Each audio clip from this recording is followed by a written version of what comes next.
Okay, we have a nice crowd this evening. So good to see you all. Tonight's topic, and what I'm going to do is I'm going to share my screen. Tonight's topic is Shabbat Hagadol, Shir Hashirim, and Passover, Part 1. So let's see how far we get. The first part, when we talk about Shabbat Hagadol, is going to be a little bit of history, show you some objects in the synagogue. The second, and about the minhagim of the day. The second and third parts are going to be more musical than the first part, just as a little introduction. So, so this is our outline. Shabbat Hagadol. Shabbat Hagadol, in addition to being the great and awesome Sabbath before Passover, is also in our congregation the consecration anniversary of the second Mill Street Synagogue. Shir HaShirim is customarily sung by many communities on Pesach, and we're going to talk about that custom, as well as what is done here at Sheretz Israel. And then finally, I'm going to give you, I'm going to attempt, depending on how much time we have, to give you most of the Magid of the part, most of the Haggadah, or at least the beginning part of the Haggadah, excepting the Hallel, because that I'll give to you in another session, hopefully. Okay, Shabbat Hagadol. So, as many of you know, Sheretz Israel has worshipped in 5 synagogue buildings. That's not perfectly accurate because before the first synagogue, there was a rented house that was used as a synagogue, but we have purpose-built synagogue buildings, 5 of them. And the first one was built in 1730, called the Mill Street Synagogue, all the way downtown in Lower Manhattan. Tomorrow, I will actually be going to speak at an event on what is now called William Street, South William Street, which is where Mill Street used to be, and about the anniversary of the first Mill Street Synagogue, because its secular anniversary is tomorrow. But here in Sheretz Israel, we like to observe the Hebrew date anniversary and honor those days, and that is the 7th day of Passover. So sometime after next week, in the middle of Chol Hamoed Pesach, we'll talk about the Mill Street Synagogue, the first Mill Street Synagogue. But tonight, we're going to talk about the second Mill Street Synagogue, because in the year 1818, the first Mill Street Synagogue was torn down, and in its place, a larger, more elaborate, more grand synagogue was built in its place. That's called the second Mill Street Synagogue. And the reason that it was done, as you might imagine, is because the first Mill Street Synagogue was small. And by 1818, after the American Revolution, New York was growing, so was Sheretz Israel. And that initial synagogue building was too small. And it was run down. It had already been servicing the synagogue for, the community for like 70 years, 75 years. So they tore it down. They built a new synagogue in its place. It was pretty short-sighted, actually, for them to have done so, because already by the time that they built it, in fact, okay, thank you, Rabbi Nadaf. Already when they built the second Mill Street Synagogue, people were not living as far downtown as they had been earlier before the American Revolution. They were living in the fashionable place to live was Greenwich Village, which was, 20-minute walk from the Mill Street Synagogue, 25-minute, half-hour walk, pretty lengthy walk, especially for older people. And there had already been attempts to build a synagogue in Greenwich Village. Beginning in 1805, they tried to raise money for it. They were not successful. But in 1818, they decided to refurbish and enlarge the original Mill Street Synagogue down in Lower Manhattan.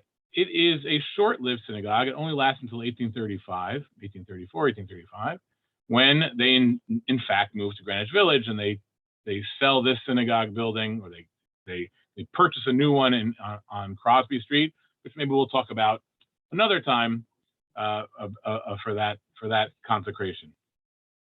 But Shabbat Hagadol in the year 1818 was the inauguration of the second Mill Street Synagogue, and for that occasion they had a big event. Mordechai Emanuel Noah spoke. He gave a long address, which he later published, about the liberties that we enjoy here in America, in the United States, and how Jews throughout the Europe and in all of history beforehand had never enjoyed such liberties as they have in the United States. So he was very conscious. The Republic is new, He's very conscious of the liberties that are afforded to Jews and the freedom of religion here in this country, and he gives a grand address about that at the inauguration of the Second Mill Street Synagogue. By the way, he sends that address to James Madison and another founding fathers, has a little correspondence about it, which is interesting, but for another time. On the right hand of the side, the left hand side is a picture of it. Of all the synagogues that I know have been depicted by our congregation, and in particular, that this is a drawing that was done by Esther Oppenheim of blessed memory, the mother of Mona, many of you may remember. I don't know how accurate or where this description comes from even. The first Mill Street Synagogue, there actually is a little picture in a map that is the basis for the image that she used. The second, the third and fourth and current synagogue buildings, there are depictions of. This one, I'm not sure how accurate or not it is, but I'll take it. It's the only one I have. This is what it looked like. As you can see, the big improvement was that it was a second story higher and much longer than the original building. On the right, you'll see the form of service, the cover page of the form of service that they used at the dedication ceremony. And this is quite interesting. We'll talk about this another time. I don't have time to go into it fully. But within that service was a poem, a Hebrew poem, written in 1818 by the, basically what Ashkenazi might call the Melamed. And in Sephardic, or at least Portuguese congregations, called the Rebbe. Sheretz Israel had hired a principal for its Hebrew school. His name was Dov Piquet, or Pick. I'm not sure if he was Sephardic or Ashkenazic. If it was Ashkenazic, I would say Pick. If he was Sephardic, I'll say Piquet. But he was a rabbi. So when people say there were no rabbis in America, that's not true. He wasn't the rabbi of the congregation. He was the principal of the Hebrew school. And he wrote a Hebrew poem for the occasion, which is interesting because in the Hebrew, it uses,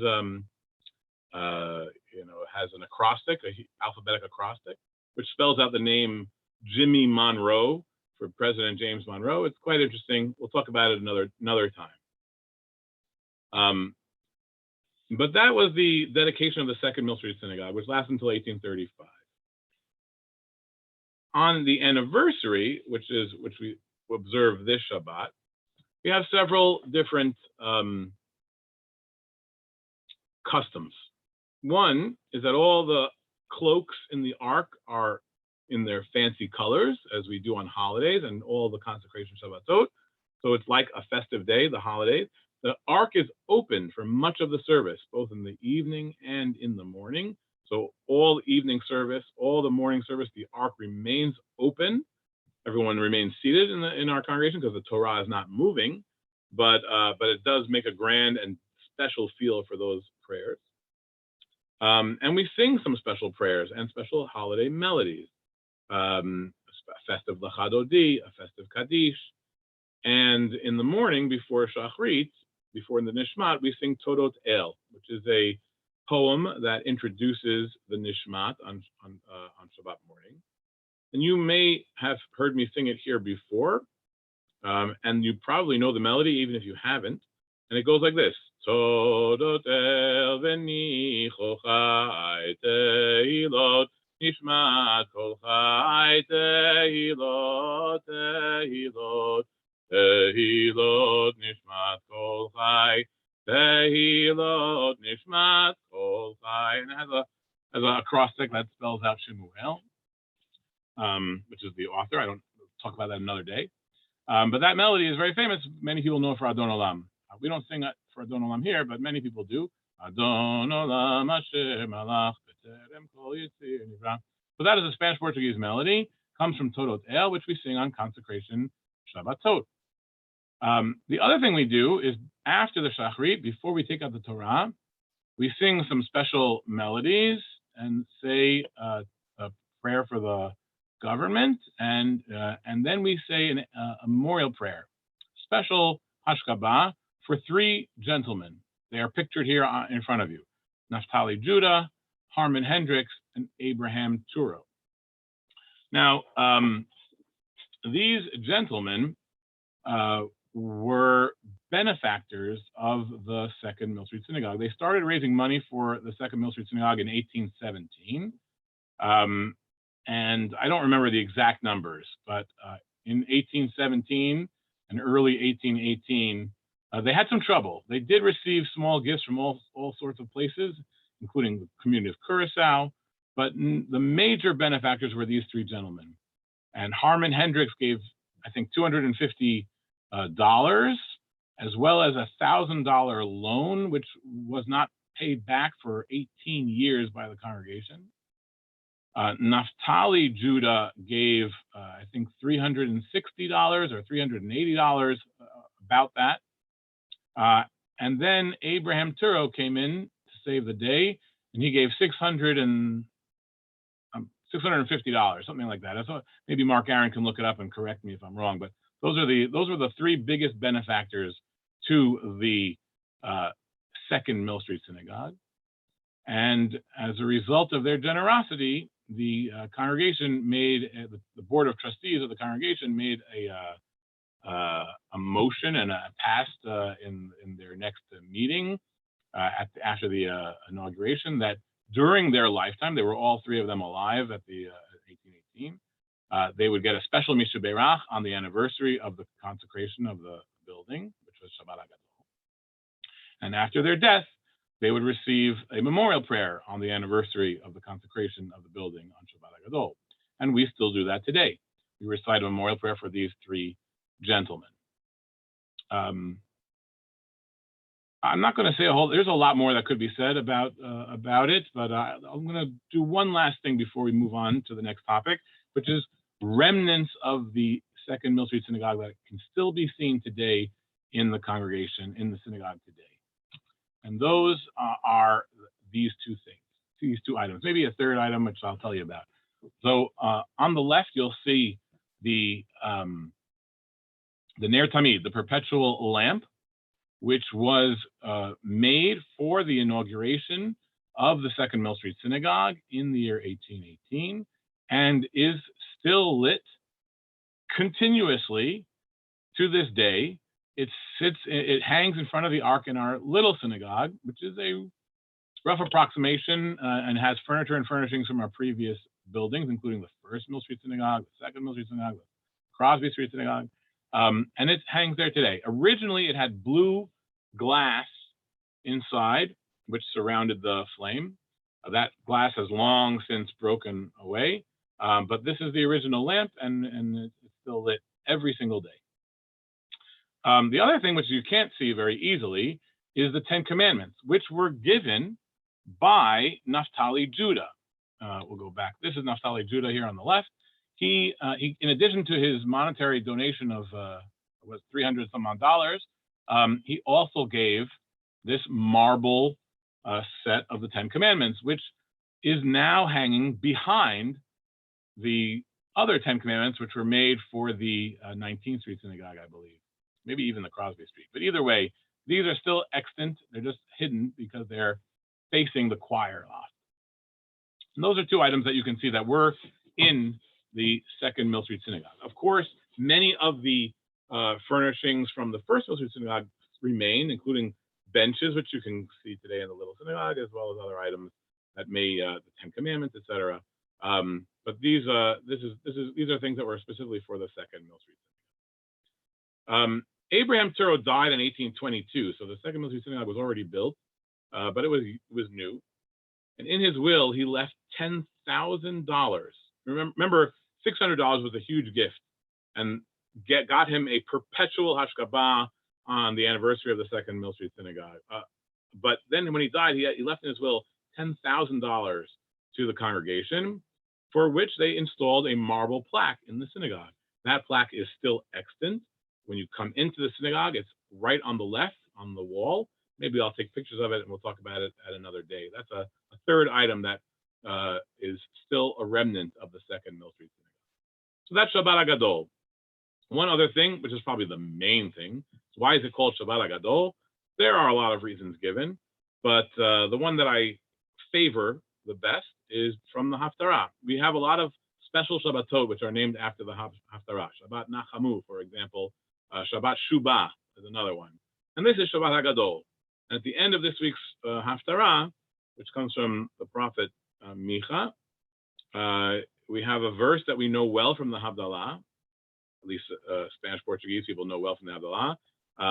It says, Hine hayom hagadol v'hanora lifnei bo yom Adonai Hine ani sholech lachem et Eliyahu hanavi lifnei bo yom Adonai hagadol v'hanora. I'm going to send you Elijah the prophet before the great day that will bring the coming of the Messiah, essentially.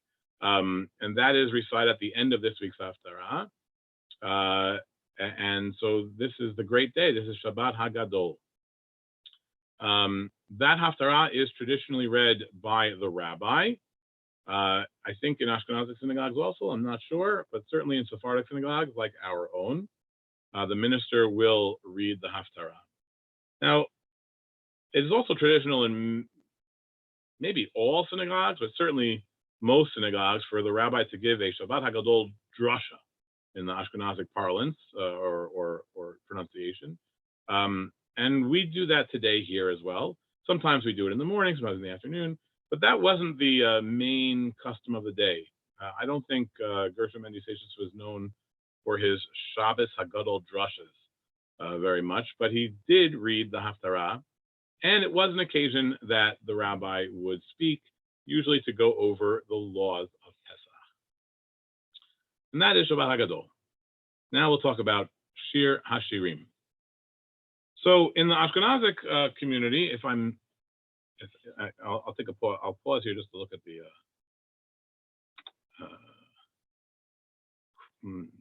comments. Okay.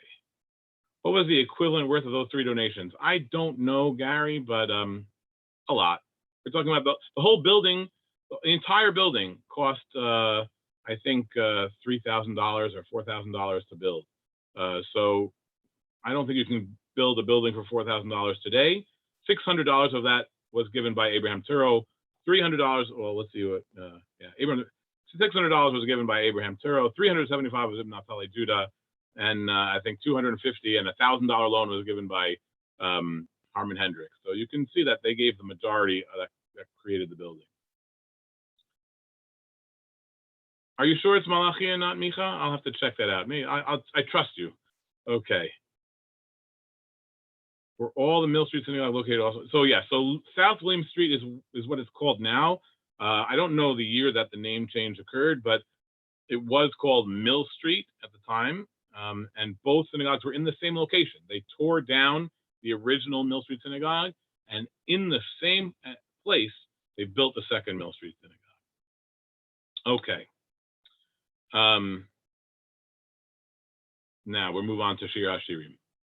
So in the Ashkenazic communities, there is a custom to read Shir HaShirim. I think it's read on Shabbat Chol HaMoed, I think. In the Sephardic world, there are a variety of customs, but I think the most common one is, many Sephardim read Shir HaShirim every single Friday evening, and it's not a special thing to read it on Pesach, except they have the custom to read it after the Haggadah. And so, Dr. Poole, in his Haggadah, gives the instruction at the end, after Chad Gadya, after all the songs, he has a little thing, I put on top here. Some have the custom of reading the biblical book of the Song of Songs at the close of the Haggadah. It was not my grandfather's custom, but that is what Dr. Poole says. Some have that custom. I know that Syrians have that custom. I think others do as well. You can tell me in the chat box if you have such a custom. Shir HaShirim is not a short book, by the way. It's like 8 or 9 chapters. So to read it at the end of the Haggadah and then after midnight or whatever time it is an undertaking. But that is a custom of many Sephardim. Not here though. At least not in my family. But the custom has arisen here in Sheretz Israel, and now we're very proud of the fact that we have had for the last couple of years a girls' reading of Shir HaShirim.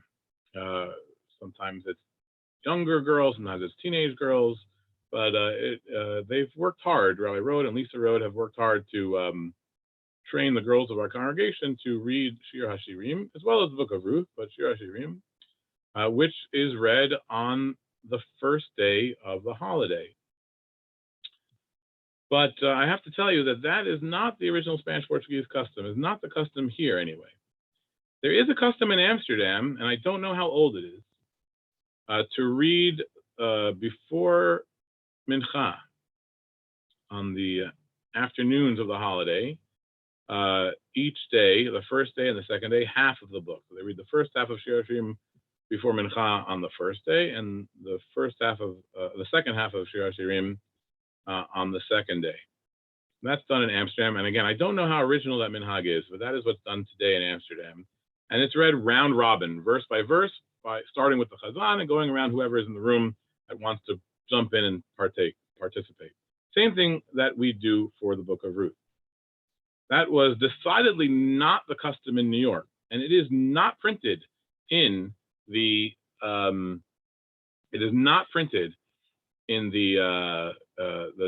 David de Pool prayer book for the festivals. So if you're looking for Shir HaShirim, it's not there.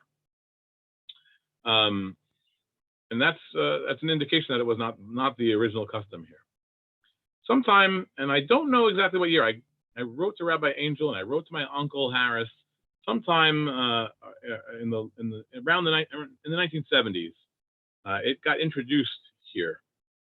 I think Rabbi Angel introduced it with the approbation of Dr. Gaon, but it was not the custom here, and I don't believe it's the custom in London either to read Shir HaShirim. But nevertheless, it must have been the original custom at some point in the way back era of the Spanish-Portuguese communities to read Shir HaShirim. And how do I know that, even though it doesn't appear in the book and it wasn't done until the 1970s?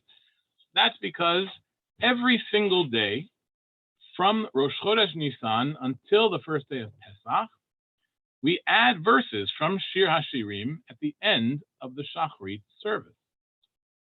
And we do that same thing, except we do it for Ruth in advance of Shavuot.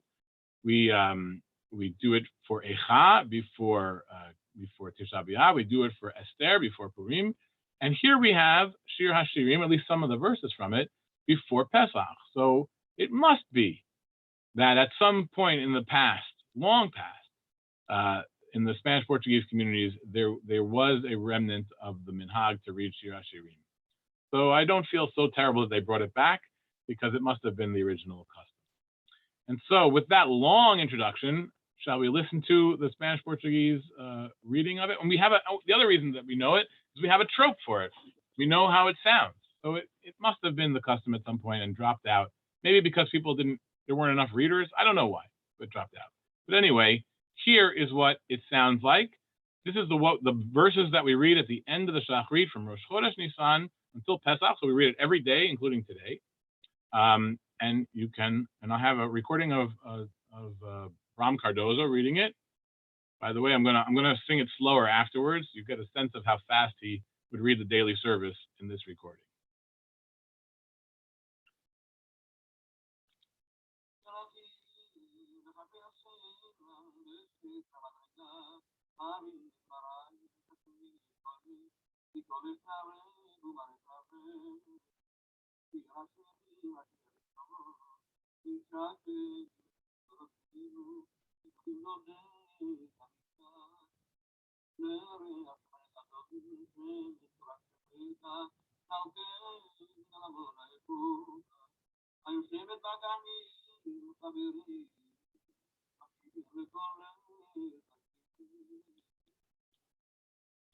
So that is Bram Cardozo. Can someone just tell me how the sound came out? Good, bad, okay, not good. Okay, so we're going to do that again.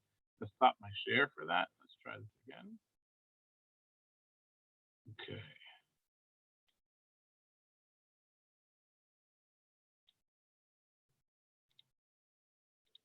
Okay, we're going to try this one more time.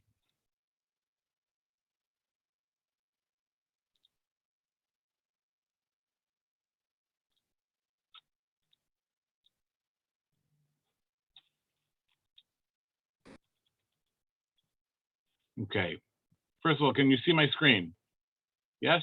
Okay, let's try this again. יונתי בחכבי הסלע בסתר המדרגה הריני את מראייך השמיני את קולך כי קולך נרב ומראך נווה שיר השירים אשר לשלמה ישקני מנשיקות פיהו כי טובים דודיך מיין לריח שמניך טובים שמן תורק שמך על כן על עמוד אהבוך היושבת בגנים חברים מקשיבים לקולך השמיני. So you get a sense of how fast, and this was him going slowly for a recording to teach Chazanim how to do this.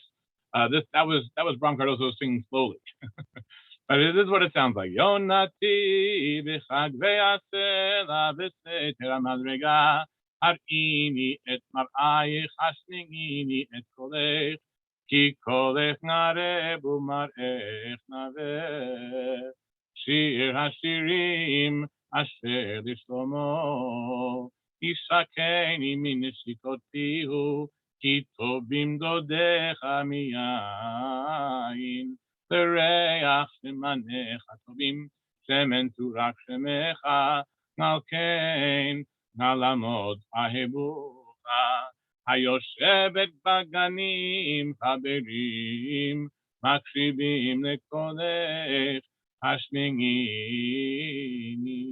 And then Kaddish. So that is the remnant of the Shir HaShirim that we do every day and was done always. And then at some point in the 70s, we brought back the reading of it as they do it in Amsterdam. First half, first day, second half, second day, round robin style by whoever is in the synagogue, and whoever knows how to read it, which is a small subset of a small subset of the congregation. So you're welcome to learn it and come and join us. And we especially encourage teenage young girls to come and learn it as well. And that tradition will continue, I think, for some time. Okay, let's see. Before we move on to the Haggadah, let's take a look at what the notes are.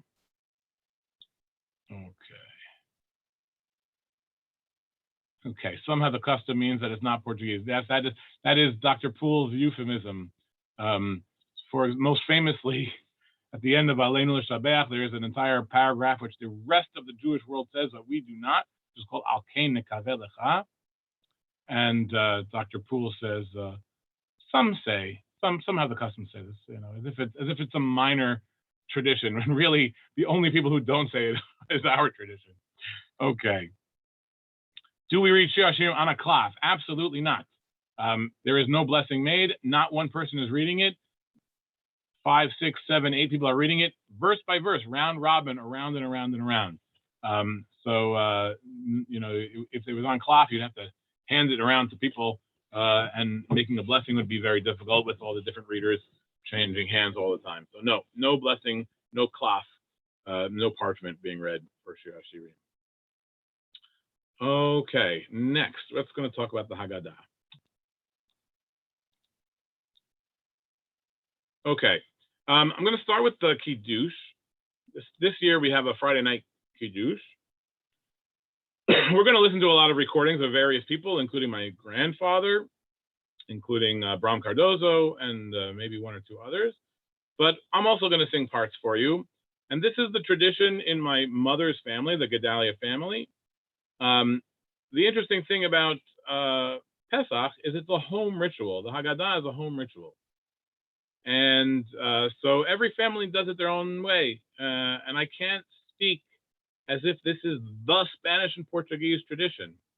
But I can tell you this is the Gedalia family tradition. So when I'm singing it, it's the way that my grandfather sang it.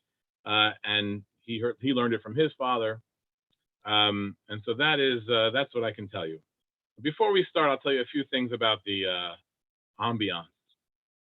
So it is our tradition. Again, I think this is not merely my family's tradition, although we may be one of the last people to hold on to it. But in the Spanish-Portuguese conventions of yesteryear, the first day of every holiday, you came to synagogue with your evening wear, which meant for much of the 20th century, a tuxedo. So it is our custom in my family to come to the Haggadah in our evening wear, in our evening dress, and we wear tuxedos. Some people in the Ashkenazic world wear a white kittel, as if it's Yom Kippur. In our family, and I think in the Spanish-Portuguese tradition generally, you wear your tuxedo. And I maintain that custom to this day.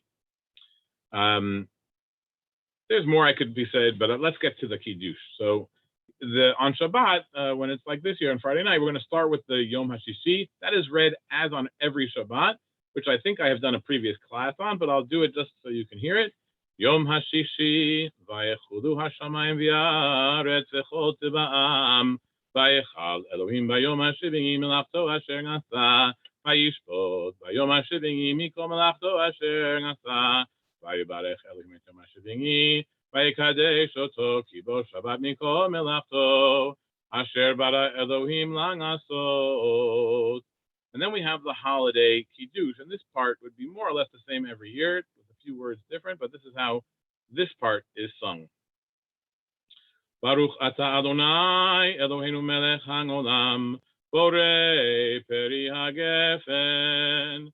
Baruch Ata Adonai Eloheinu Melech HaOlam, Asher Bachar Banu Mikol Am, Veromemanu Mikol Ashon, V'kideshanu b'mitzvotav, V'titen lanu Adonai Eloheinu b'yahava, Shabbatot limnucha, Mogadim l'simcha, Chagim uzmanim l'sason, Et Yom HaManoach hazeh, V'et Yom Chag HaMatzot hazeh, Et Yom Tov Mikra Kodesh hazeh, Zeman Cherutenu b'yahava Mikra Kodesh, Zecher Litziat Mitzrayim, Ibanu Bacharta, V'yotanu Kidashta Mikol Hagamim, V'Shabbatot Monadei Kodshecha, V'yahaba Ubratzon, V'simcha Ubsason Hinchaltanu, Baruch Ata Adonam, Mekadesh HaShabbat V'Yisrael V'Hazemanim, Baruch Ata Amonai, Eloheinu Melech HaOlam, Shehechiyanu, V'kiyemanu v'higinganu lazeman hazeh. I can almost hear my grandfather's voice as I'm singing it to you.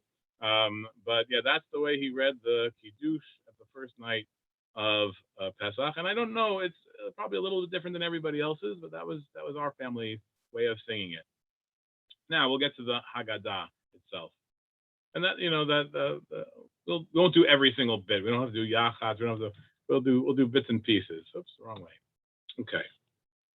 I have for you halach ma'anya. So my grandfather's family originally came to the United States around 1850, 1855 from Gibraltar. Previous to Gibraltar, they were in Livorno. And so their family custom has always been told to me was Gibraltarian, maybe even Livornese, I don't know, but that's the family custom. I was once given by David Solis Cohen, one of our congregants here, whose family goes way back in Philadelphia, a recording of Leon El Maleh, who was the Chazan in Philadelphia for almost a century. And he recorded the Haggadah. We're going to listen to a bit of it a little later, or actually pretty soon, but we're not going to listen to the Magid much. But I was amazed to hear that his melody was very, very similar to my grandfather's. And he had come from Gibraltar also, so I think there may be something to it being a Gibraltarian style. Just keep that in the back of your head. So my grandfather would read the Magid like this, and you will hear more examples of it. We're going to also hear how it differs from some others. So here is my grandfather's version. Halach manganya di achalu abatana be'arna de Mitzrayim kol dechafein yete v'yechu kol Dietrich Yetevi Fasach Hashata Hacha Lashana Haba'a Bi'arna Yisrael Hashata Hacha Ngabdei Lashana Haba'a Bi'arna Yisrael B'nei Chorin. We're going to hear that again. That's the chant. Goes through the whole Haggadah that way. It's read by one person, the leader. My grandfather, if he were here, would be the one reading it. Now, sometimes it falls to me and others, but one person reads the Haggadah, hopefully with the traditional chant. And at the end of every paragraph, everyone at the table joins in. So the Chazan, so to speak, the leader of the Haggadah, will say, Lashana haba bi'arad Yisrael, B'nei Chorin. Everyone comes in for those last two words. B'nei Chorin. We'll hear more examples of that later. From Cardozo, the late great Chazan of the second half of the 20th century here at Sheretz Israel, he came from Amsterdam, and he had a different style of reading. And I don't know if this is the prototypical Dutch way or if it was just the way it was done in his family, but he recorded the Haggadah, pieces of it, and were commercially released, and other parts are available. But here is his halachma, and you can listen to the similarities as well as the differences here. Halachmananya diachalu apatana ve'arna de Mitzrayim kal dichfin yetev yechul kal ditzrich yetev yivshach asher hacha l'shana haba be'arna de Yisrael asher hacha ngabde l'shana haba be'arna de Yisrael b'nei chorin. So it has certain similarities, especially in cadence, but it's a little different as well. So if you want to get very nitty gritty, it sounds different. If you look at it more generally, it sounds very similar.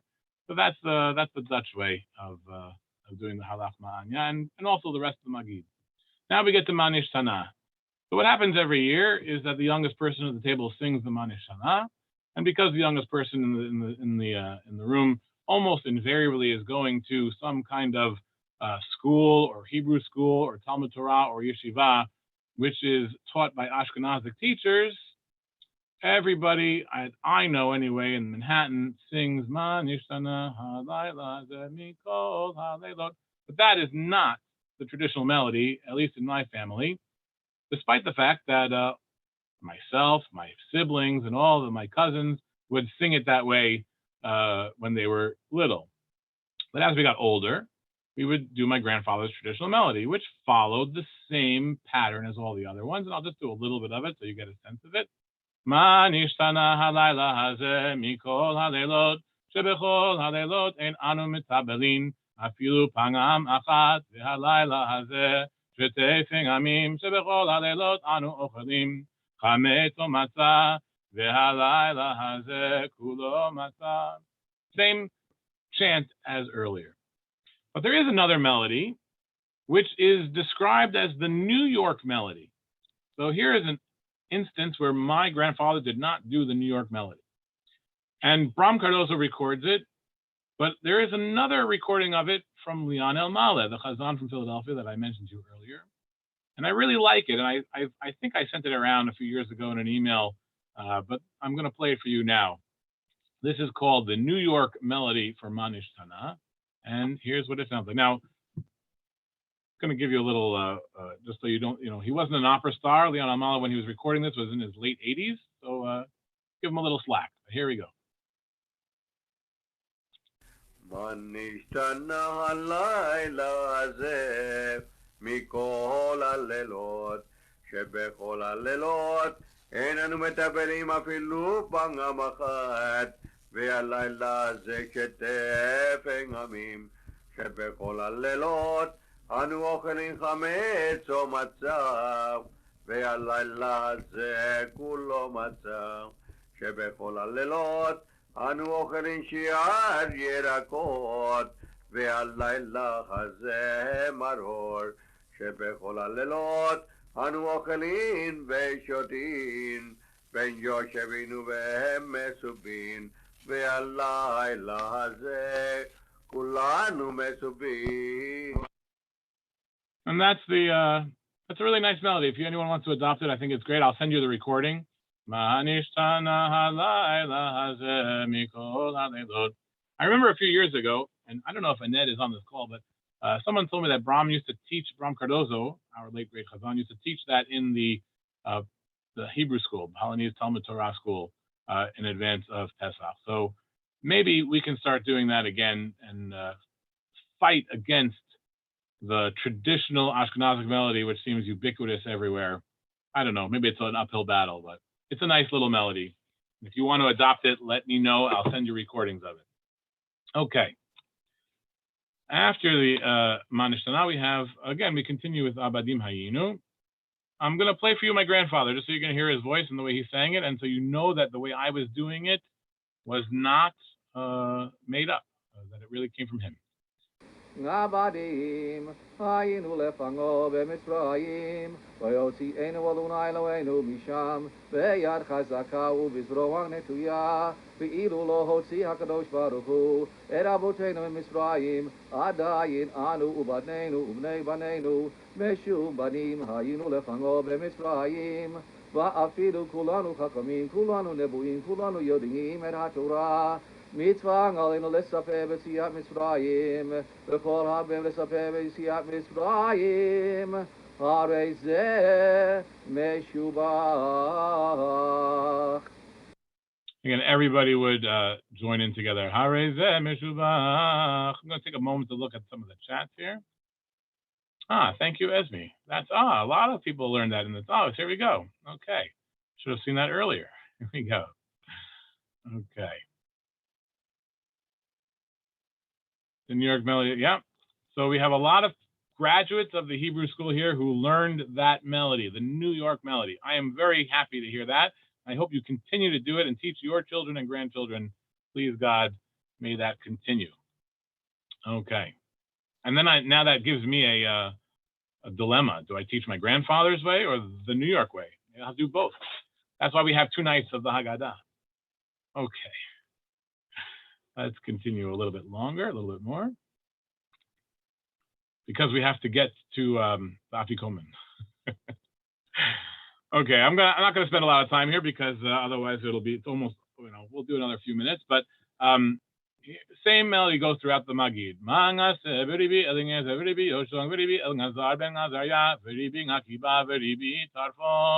שהיו מוסבים בבני ברק והיו מספרים ביציאת מצרים כל אותו הלילה עד שבאו תלמידיהם ואמרו להם רבותינו הגיע זמן קריאת שמע של שחרית. What I really want you to hear is a little bit of the next one. אמר רבי אלעזר בן עזריה הרי אני כבן 70 שנה ולא זכיתי שתיאמר יציאת מצרים בלילות עד שדרשה בן זומא שנאמר למען תזכור את יום צאתך מארץ מצרים כל ימי חייך ימים כל ימי חייך לילות וחכמים אומרים ימי חייך העולם הזה כל ימי חייך להביא לימות המשיח. And I did it a little bit emphasized in a way that's a little not exactly authentic, but that little shene'emar. This, you have to remember, this is a chant, both the Ashkenazic one, which sounds different, and I think probably all the chants for the Haggadah, is a learning sing-song, similar to how one would learn Mishnah. This is a Mishnaic era text.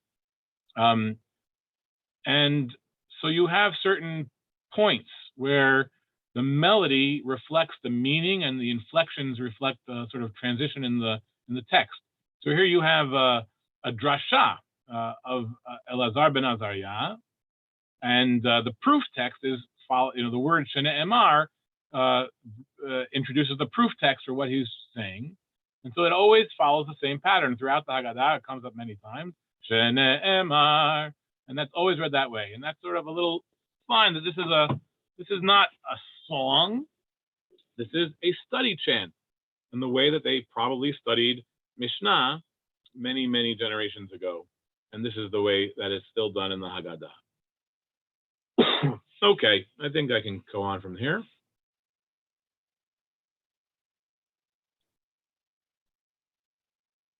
Okay. Now we get to the 10 plagues.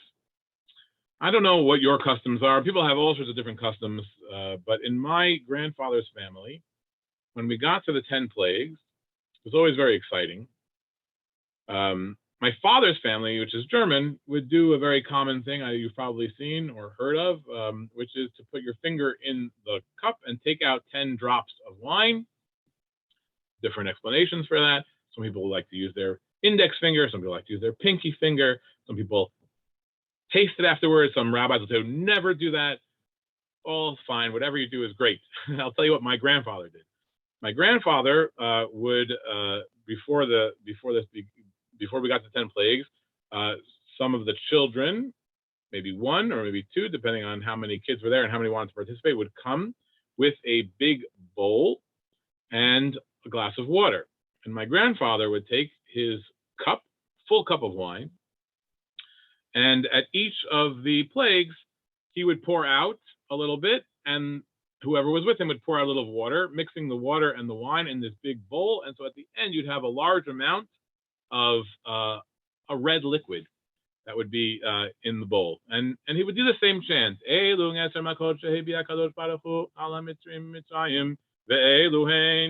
Dam Tifardeang Kinim Narob Deber. You have to imagine that he's pouring out, and me as a little kid is standing there with a bowl pouring out water. And so you get to the end. Makad Bechorot Ribi Yehuda Haya Noten Bahem Simanim Titzach Ngadash Be'achab. Now, that's just the way the traditional chant goes, but I always find it funny that we're singing an acronym that has no meaning. It is just a way to remember the order of the letters. Titzach Ngadash Be'achab. Once that also gets the pouring out, and hopefully by the end, the cup is empty, both the water and the wine. And then there's a little bit of, I'm going to call it Kabbalistic, although I don't know if it is Kabbalistic. There's a little tradition that the person removing that bowl of bloody wine drink mixture can't go alone, that it has some kind of bad, I don't know what, bad heebie-jeebies following it. So they have to go together to make sure that they get there okay. They go to the sink, pour it out, come back, and the Baal Haggadah gets a new cup of wine. That is the 10, and I'd like to hear what you guys do. Does anybody else have that custom of pouring out a full cup of wine with water? If you do, let me know. Vinegar, very interesting. That's very cool custom. Thank you, Esme.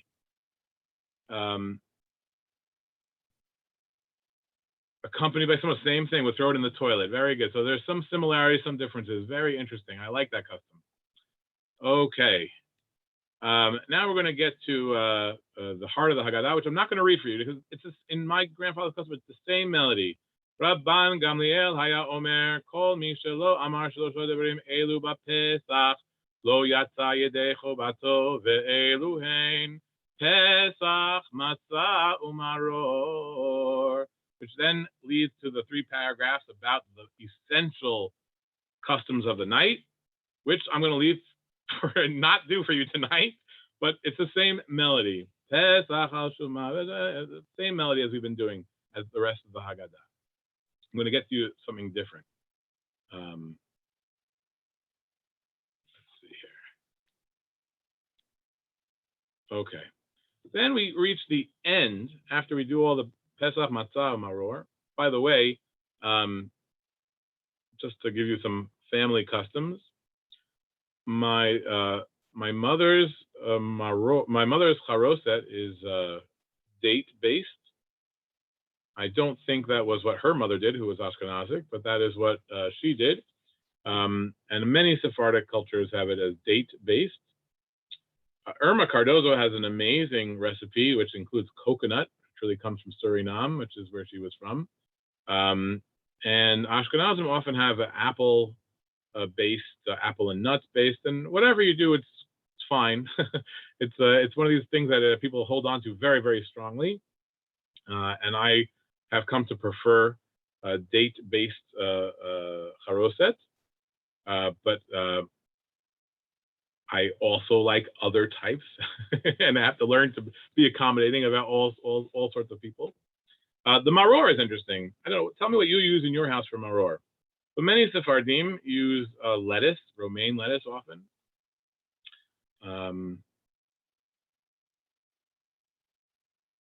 Thank you, Lucien. Very nice. The maror. So many people use lettuce, a bitter herb. Endives, I've heard. I think that Dr. Poole puts it in his Haggadah. My family uses horseradish, which shows you that it has Ashkenazic origin. But we used horseradish for one, and my grandfather used horseradish for one and lettuce for the other. So the maror was actually lettuce, romaine lettuce usually.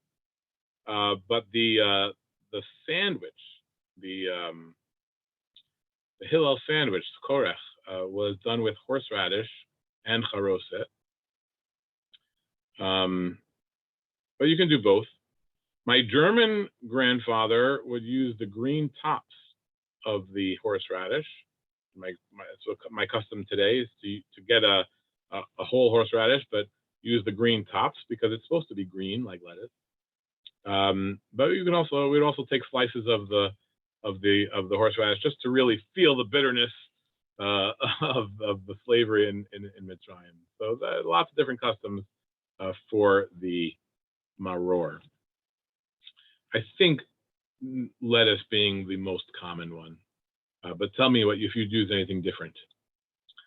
And now we get to, after those three parts, we get to the Hallel, and there's a little transition which is still done in the same Magid mode as my grandfather had. Lefichach anachnu chayavim lehodot lehalel leshabeach lefaer leromim lehader ulkales lemi shengasa labotinu velanu et kol hanisim ha'elu hotzianu me'avut lecherut u'mishibud legula u'miyagon lesimcha u'me'ebel leyom tov u'me'afela le'or gadol v'nomar lefanav hallelujah.